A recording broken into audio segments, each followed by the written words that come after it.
আজকে সন্ধ্যেবেলায় চলে গেছিলাম একটা বিশেষ কাজের জন্য, কারণ সামনেই ওয়েন্দ্রিলার জন্মদিন। তো আন্টি এখানে বলেছিল ওর জন্য কেক সিলেক্ট করতে যাওয়ার জন্য। তো আমি গিয়েই প্রথমে আমার এই লেটারের কেকটা খুব পছন্দ হয়েছিল। তো তবুও আমরা আরও অনেক ক্যাটলগ থেকে দেখছিলাম এবং আমার মনটা কিন্তু সেই লেটারের প্রতি আটকে ছিল, কারণ আমার ওটা একটু ইউনিক লেগেছিলো ওই কেকটা।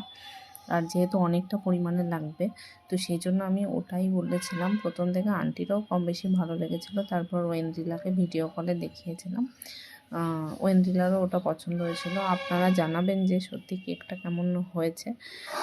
আমি বার্থডে ব্লগে দেখাবো কেকটা কীরকম ডেলিভার হয়েছিল, কারণ আমরা ফাইনালি ওই লেটার দেওয়া যে কেকটা সেটাই ফাইনালি চুজ করেছিলাম। কারণ ওয়েন্দ্রিলাকেও অনেকগুলো অপশান দেখানোর পরে ওরও ওই মানে লেটার দেওয়া কেকটাই পছন্দ হয়েছিল। আপনাদের কেমন লাগলো অবশ্যই কমেন্টে জানাবেন।